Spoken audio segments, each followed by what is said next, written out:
আমাৰ হিন্দুৰ ওপৰত অত্যাচাৰটো বন্ধ কৰিব লাগিব, নহ'লে আমি হাতে হাতে ধৰি নাথাকিম। আমিও ইয়াৰ প্ৰতিবাদ কৰিমেই। আৰু আমাৰ ইউনুছ চৰকাৰ যিটো আমাৰ হিন্দুৰ ওপৰত অত্যাচাৰ চলি আছে, আমাৰ হিন্দুৰ ওপৰত যিটো নিৰ্যাতন কৰি আছে, এইবিলাক চব বন্ধ কৰিব লাগিব। নহ'লে ইয়াৰ ব্যৱস্থা গ্ৰহণ কৰাৰ কাৰণে আমি চবেই হিন্দু ঐক্যবদ্ধ হৈ পেলাই আমি যি কাম কৰিব লাগে সেইটো কৰিমেই। আৰু আমি ভাৰত চৰকাৰক অনুৰোধ কৰিব বিচাৰিছোঁ যে আমাৰ হিন্দুৰ ওপৰত যিটো অত্যাচাৰ চলি আছে, এইটো সোনকালে অতি সোনকালে বাংলাদেশৰ ওপৰত একশ্যন ল'ব লাগে। আমাৰ যিটো ডিপু দাসৰ ন্যায়টো সোনকালে যাতে পাব পাৰে, ইয়াৰ কাৰণে আমি আজি প্ৰতিবাদ কৰিছোঁ বিশ্ব হিন্দু পৰিষদ বজৰং দল হৈ।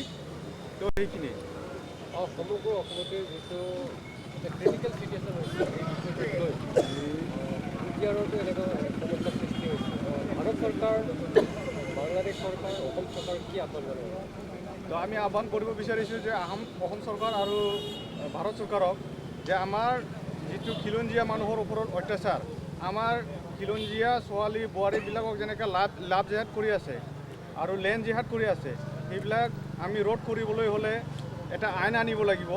তো আমি আপোনালোকৰ থ্ৰুৱেদি আজি অনুৰোধ কৰিব বিচাৰিছোঁ যে লাভ জেহাদ লেণ্ড জেহাদৰ ওপৰত এটা আইন আনিব লাগে, যাতে আমি হিন্দুবিলাকে এটা ৰক্ষা কৱচ পায়।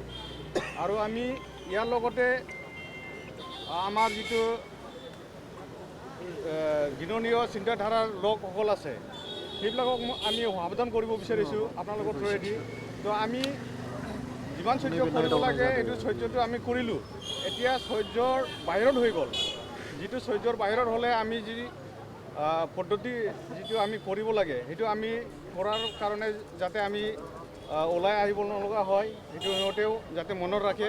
আৰু প্ৰশাসনক আমি আজি আপোনালোকৰ থ্ৰুৱেদিও অনুৰোধ কৰিব বিচাৰিছোঁ, প্ৰশাসনেও যাতে এইবিলাক যদি ঘটনা ঘটে যাতে সোনকালে একশ্যনটো লয়, সেইখিনি মই অনুৰোধ কৰিলোঁ। ধন্যবাদ।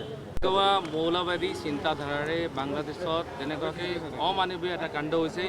আমি সমগ্ৰ ভাৰতবাসীয়ে তাক তীব্ৰ গৰিহণা জনাইছোঁ আৰু আমি বাংলাদেশৰ ইউনুছ চৰকাৰক সকীয়াব বিচাৰিছোঁ যে এনেকুৱা কাণ্ড বন্ধ কৰক, নহ'লেও আমিও কিবা এটা কৰিবলৈ ইয়াত বাধ্য হ'ম। গতিকে আমি ধৰ্ম নিৰপেক্ষ হিচাপে হিন্দু মুছলিম ভাই হিচাপে আমি চলি আছোঁ। কিন্তু যদি বাংলাদেশত এনেকুৱা কাণ্ড হৈ থাকে তেতিয়াহ'লে আমি হিন্দু, আমাৰ গীতাত লিখা আছে, অস্ত্ৰ আছে আমাৰ হাতত, এটা হাতত অস্ত্ৰ আছে, এটা হাতত শস্ত্ৰ আছে, ভগৱতত শ্ৰীকৃষ্ণই কৈছিলে। গতিকে সেইটো কথা যাতে ইউনুছ চৰকাৰে গম পায় আৰু আমাৰ হিন্দু মানুহৰ ওপৰত অত্যাচাৰটো যাতে বন্ধ কৰে, তাৰ কাৰণে আমি আহ্বান জনাম।